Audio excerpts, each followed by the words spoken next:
നമസ്കാരം. നോയിഡറ്റിലേക്ക് സ്വാഗതം. കഴിഞ്ഞ ദിവസം രാഷ്ട്രീയ കേരളം ഒരു വാർത്താ സമ്മേളനം കണ്ടു.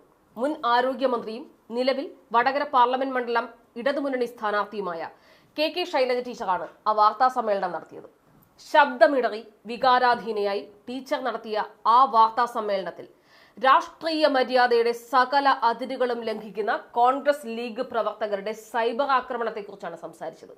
എന്റെ വടകര KL18 എന്ന ഇൻസ്റ്റഗ്രാം പേജും ട്രോൾ റിപ്പോർട്ടർ TR എന്നീ പേജുകളും വ്യാപകമായി പോൺ ആർട്ടിസ്റ്റുകളുടെ ശരീരത്തിന് മുകളിൽ ടീച്ചറുടെ തല ഒട്ടിച്ച് അശ്ലീല പ്രചരണം നടത്തുകയാണ്. ഈ ചിത്രങ്ങൾ പിന്നീട് കുടുംബ ഗ്രൂപ്പുകളിൽ പ്രചരിപ്പിക്കുകയാണ്.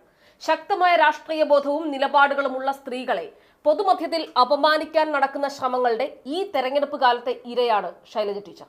ചിത്രം മോർഫ് ചെയ്ത് പ്രചരണം നടത്തുന്ന തീർത്തും തരം താണ നടപടിയാണ് കോൺഗ്രസ് ലീഗ് സൈബർ ടീമിന്റെ ഭാഗത്തു നിന്നുണ്ടാകുന്നത്.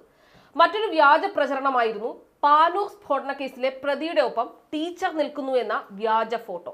കൊല്ലത്തൊരു പരിപാടിയിൽ പങ്കെടുത്ത ഫോട്ടോയാണ് ഈ തരത്തിൽ പ്രചരിപ്പിച്ചത്. മറ്റൊന്ന്, ടീച്ചർ നടത്തിയ ഒരു പ്രസംഗത്തിൽ മുസ്ലിം പണ്ഡിതന്മാർ സ്ത്രീകൾക്കെതിരാണ് എന്ന് ടീച്ചർ പറഞ്ഞു എന്നതായിരുന്നു പ്രചരണം. നബി സ്ത്രീകൾക്കും പുരുഷന്മാർക്കും തുല്യസ്ഥാനമാണുള്ളതെന്ന് പണ്ഡിതന്മാരോട് പറഞ്ഞിട്ടുണ്ട് എന്നതിലെ ഒരു ഭാഗം എഡിറ്റ് ചെയ്തായിരുന്നു പ്രചരണം. മാധ്യമ സ്ഥാപനങ്ങളുടെ വ്യാജ ടെംപ്ലേറ്റുകൾ നിർമ്മിക്കുക, അതിൽ ടീച്ചർ പറയാത്ത കാര്യങ്ങൾ എഴുതി ചേർക്കുക തുടങ്ങി സത്യത്തിന്റെയും മര്യാദയുടെയും നേരിയ കണിക പോലും ഇല്ലാതെയാണ് വടകരയിലെ തെരഞ്ഞെടുപ്പ് പ്രചരണം.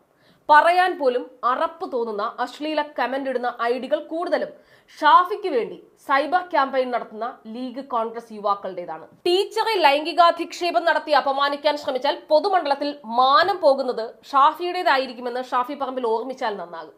രാഷ്ട്രീയം സംസാരിച്ച് ഒരു സ്ത്രീയെ തോൽപ്പിക്കാനാകില്ലെങ്കിൽ പിന്നെ അവളെ ലൈംഗികമായി അധിക്ഷേപിച്ച് ഇല്ലാതാക്കി കളയാമെന്ന് ഈ സൈബർ വെട്ടുകിളിക്കൂട്ടം കരുതുന്നെങ്കിൽ അതിന്റെയൊക്കെ കാലം അവസാനിച്ചു.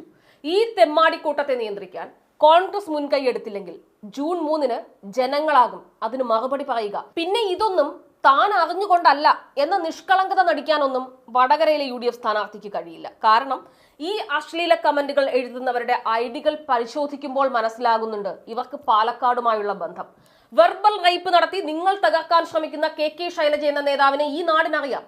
ഈ സംസ്ഥാനത്തിന്റെ കോവിഡ് മാതൃക ലോകം അംഗീകരിച്ചപ്പോൾ അന്ന് ടീച്ചറെ ആക്ഷേപിക്കാൻ മുന്നിൽ നിന്നത് KPCC പ്രസിഡന്റ് ആയിരുന്ന മുല്ലപ്പള്ളി രാമചന്ദ്രനായിരുന്നു. സ്ത്രീകൾ നേതൃനിരയിലേക്ക് എത്തുന്നത് സഹിക്കാനാകാത്ത ആൺബോധം, പടച്ചുവിടുന്ന അപവാദ പ്രചരണങ്ങളിൽ തകർന്നു പോകുന്ന സ്ത്രീകളുടെ കാലം അവസാനിച്ചത് ഇവർ അറിഞ്ഞിട്ടുണ്ടാകില്ല.